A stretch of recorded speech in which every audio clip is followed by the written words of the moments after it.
ఆధ్యాత్మిక ప్రదేశాలను సందర్శించిన తరువాత ప్రజలు ప్రశాంతతను ఎందుకు అనుభవిస్తారు? మనం ఏదైనా ఆధ్యాత్మిక ప్రదేశానికి వెళ్ళినప్పుడు శాంతి, ఆశీర్వాదాలు మరియు సానుకూల శక్తి లభిస్తాయని ఆశిస్తాము. ఈ నమ్మకం మన పూర్వీకులు మరియు ఆధ్యాత్మిక బోధనల నుండి వచ్చింది. సాధారణంగా మనం కొత్త ప్రదేశాలకు వెళ్ళడానికి ఇష్టపడతాం, కానీ ఖర్చుల గురించి ఆలోచిస్తాం. అయితే ఆధ్యాత్మిక ప్రదేశాలకు వెళ్తే మాత్రం ఆలోచించాం, ఎందుకంటే మనకు ప్రతిగా ఏదో విలువైనది లభిస్తుందని నమ్ముతాము. మనం ఆధ్యాత్మిక ప్రదేశాలకు వెళ్ళి వస్తే మంచి జరుగుతుందని అందరూ అనుకుంటాం, కానీ ఇది పూర్తిగా నిజం కాదు.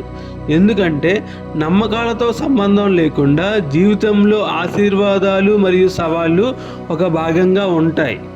కొన్నిసార్లు మనకి జీవితంలోని ఒక విషయంలో అంతా మంచి జరుగుతున్నట్లు అనిపించినా మరో విషయంలో కష్టాలు ఎదురవుతూనే ఉండవచ్చు.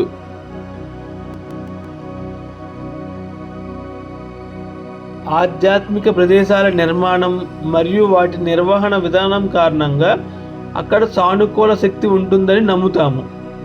దేవుణ్ణి నమ్మే వాళ్ళకైనా నమ్మని వాళ్ళకైనా జీవితం ఒకే రకమైన అనుభవాలను ఇస్తుంది. మనం ఏదైనా విషయాన్ని బలంగా నమ్మినప్పుడు మన మనస్సు దానిని నిజమని అంగీకరిస్తుంది. చివరిగా ఇదంతా మన మెదడులోని ఆలోచనలపై ఆధారపడి ఉంటుంది.